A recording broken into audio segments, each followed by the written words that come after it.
ரொம்ப கஷ்டத்தில் இருந்தார். ரொம்ப சொன்னால் ஆச்சரியமாக இருக்கும். கால் அவர் வச்சு அந்த இப்போ நம்ம கால் நடக்கிறோம், அந்த கால் வச்சோன்னா அந்த சென்ஸ் வந்து மூளைக்கு போகும், அடுத்த ஸ்டெப் நம்ம எடுத்து வைப்போம். அது ஆட்டோமேட்டிக்காக நடக்கிற விஷயம். அவர் தரையை பார்க்கணும், ஏன்னா கால் தரையில் பட்டால் அந்த சென்ஸ் மூளைக்கு வராது, பார்த்து தான் அப்போ தெரியும். பிகாஸ் அந்த பேக் இஷ்யூனால அவ்வளோ கஷ்டப்பட்டார். உதாரணத்துக்கு நான் அடிக்கடி ஏற்கனவே இதெல்லாம் சொல்லியிருக்கேன், சாலக்குடியில் நாங்கள் ஷூட்டிங், அதுக்கு முன்னாடி சொல்லிட்டு இருந்தார் இந்த மாதிரி பேக் ப்ராப்ளம்ட்டு. அதோட சீரியஸ்னஸ் எனக்கு எப்போ தெரிஞ்சதுன்னா, we are shooting in Chalakudy. காலையில் தண்ணி வந்து அப்படியே ஐஸ் மாதிரி இருக்கும்.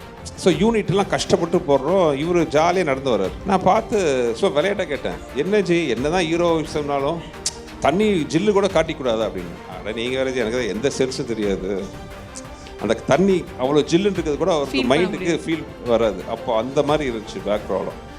அந்த சவால்லாம் தாண்டி தான் இது நடிச்சாரு, லைஃப்ல ஜெயிச்சிருக்காரு. So hats off to him.